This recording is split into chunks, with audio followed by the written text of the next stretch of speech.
Hello everyone, Magdalena here, Wolf of Coins. Thank you so much for tuning in. You might be wondering right now what it is that you're looking at. So this is actually beeswax, and it's a product of our fortune telling night that we did with my husband and my son yesterday. We should do it today, but in the evening there won't be time today, so we did it one day early, and it's for St. Andrew's Eve. In Poland, this is the night of fortune telling, and these are here just for decoration. I made them, because I love oranges with cloves. So what you do, you put them like this and leave for the night, and the next day they are delicious. But a digression. So St. Andrew's Eve, we have first records, I think, from 16th century or 17th century, that it was being practiced. Probably it was a tradition even before, but it didn't get into into writing. So I wanted to tell you a bit about this custom because it's not that famous and it's so much fun, and every person in Poland knows about it. And we practice it since we are children. Then when we are adults, it's more of like a party thing that you can go to a club where you have a themed party, like a fortune-telling themed party, or you can do it at home with your friends and also have some fun with some fortune-telling. And even though the Catholic Church really forbids any types of fortune telling, this one night it's okay. Even when I was a teenager and I was afraid I cannot use tarot because it's wrong, because the priest said so, I felt like it was okay for me to pull the cards and have some fun. So a little bit of history. In the older times, there were two nights for fortune telling. One was for guys and one was for girls. So for men, unmarried men, because most of the fortune telling was about my future spouse. So it was for unmarried people, but nowadays it's fortune telling in general, let's say. So for men, it was November 24th, so St. Catherine's Eve. And for girls, it was St. Andrew's Eve, November 29th. It's today. and it stayed. So nowadays, both sexes celebrate together on St. Andrew's Eve, but before it was separate. So the most famous way of fortune telling on this day is using beeswax, or if you're like I was when I was a kid, beeswax was an expensive thing, so simple candle wax can do. I hear that in Germany there is a custom of pouring lead, but I've never done that. I've never seen it, and it sounds a bit dangerous to me. I don't know how you do it, people.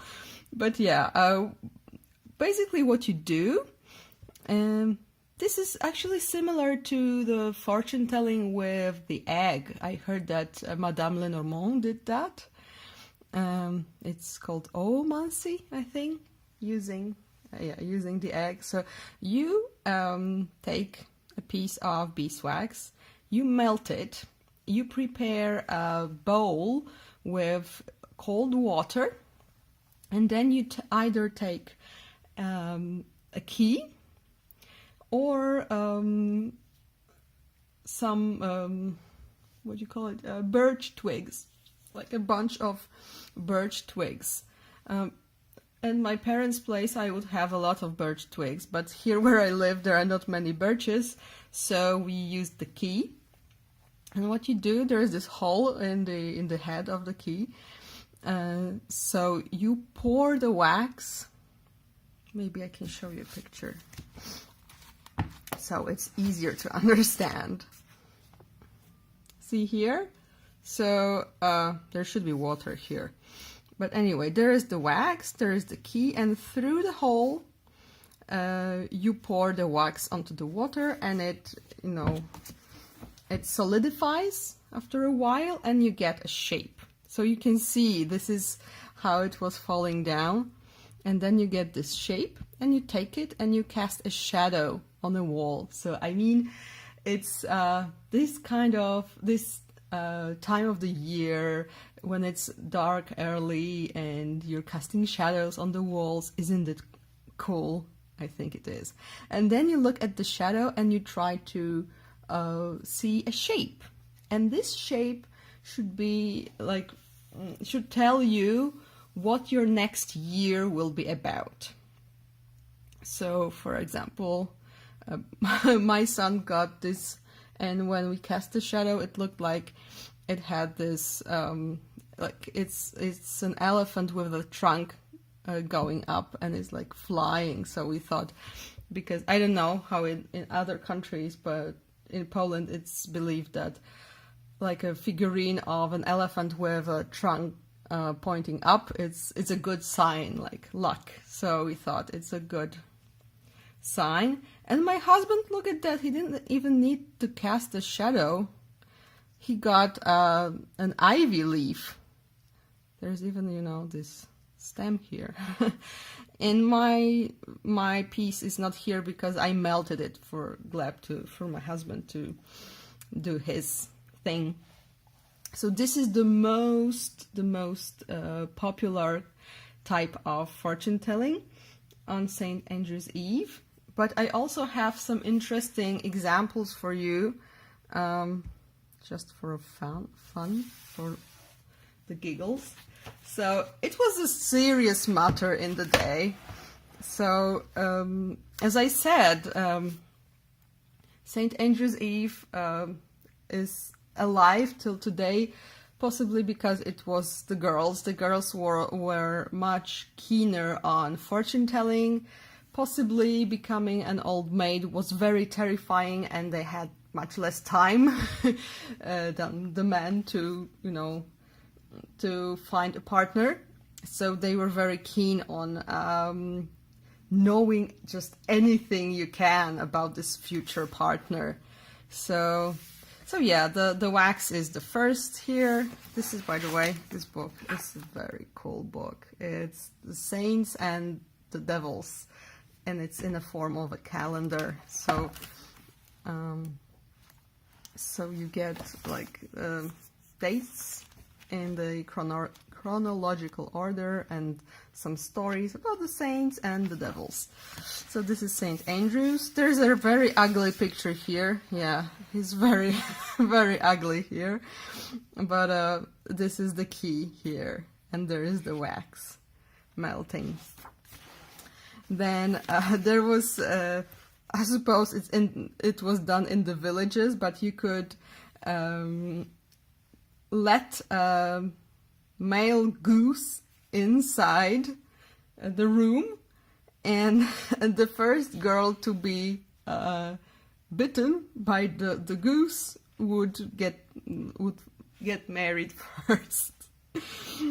Or a very popular thing also what men did was to write on pieces of paper various names, female names for men and male names for women. They would put them under the pillow, and on the night from November 29th to the 30th, and in the morning they would blindly pull one piece of paper with a name, and then they would, this would be the foretelling of their spouse's name.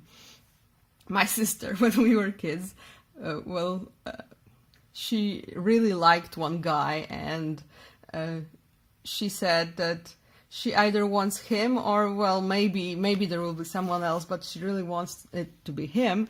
So she said that she will do 50-50, so it's fair, you know. So 50% of the cards were with his name and the others were with some other names. I don't remember what she pulled in the end, but yeah, we did that too. We didn't do the goose thing, however. Then yeah, again, another thing with an animal, you could let in a hungry dog inside, and each girl would have a pastry in front of them, and from whom the dog would steal would be the first one to get married, and so on and so forth. Oh, this is fun. You go to a stream and you blindly catch something from the bottom, and then you open your hand and you see what you have, and depending on what you caught, it is a sign about your future husband. So, for example, if you found a piece of wood, he would be working in wood, like making tables, stools, and such. If a piece of glass, he will be a drunk. If mud, he will be lazy. If a piece of iron, he will be a smith, and so on and so forth. So I have this other book. It's folk magic from some areas of Poland, but this is a focus of this work. However, I think it usually applies to the whole of Poland and even more. So it's from Pomorza and Kujaw. And for St. Andrews, there is St. Catherine's. There is this much about it. And then St. Andrews. There's really, really a lot of various customs. So you could foretell the future from your dreams or on that night. There is an interesting one about teacups. I did it with, I think, with 3, not more, but here it's about 8. So you turn the teacups upside down and you hide 7 objects. So there would be a wedding ring, a regular ring, a coin, a leaf, a rosary, a doll, a needle, a pin, and nothing. And each of these would mean something. Like you mix them and you turn the cup back and you see what's underneath. So yeah. The wedding ring would mean love and marriage, of course. The regular ring, engagement. Coin, money. A leaf, becoming an old maid, or just not finding a candidate this year. A rosary, being alone, and possibly becoming a nun. You can see how it was not, it couldn't always be true. Then a doll, that you will have a baby. A needle is a betrayal or cheating, something like that. And empty cup would mean no changes. So anyway, I will tell you what we did. Usually, except for the wax, which was always the main focus. We would do this. All the girls that are gathered pull off their shoes.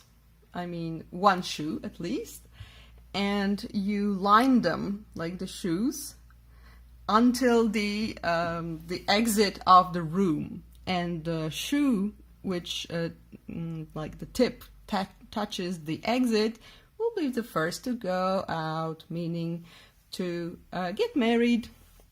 What else? I know also about this custom of you take an apple and you peel the skin, trying to have like a really long spiral that you don't cut it. And once you have it really long, you throw it behind yourself. Then you turn and you look at it and you try to see a letter in the shape of this skin. Of course, often it would be a C, an S, but yeah, I still think it's fun. And of course, this night is perfect for tarot readings, for any card readings, all those themed parties. They usually have some kind of fortune teller hired for that night, so it's loads and loads of fun. Nowadays, it's often on a weekend that is closest to St. Andrew's Eve, but of course when I was a kid and I was spending a lot of time at my grandparents', we would do it on the night, on the date, and it was so exciting and fun. So I hope you've enjoyed it. If you have any questions, or maybe you have your own experiences you would like to share, please let me know, and have a lovely day. And now that I'm done with St. Andrew's Eve, I can start getting into the Christmas mood, because before it just doesn't feel like it for me. There's St. Andrew's Eve to celebrate first. So thank you so much for watching. Bye!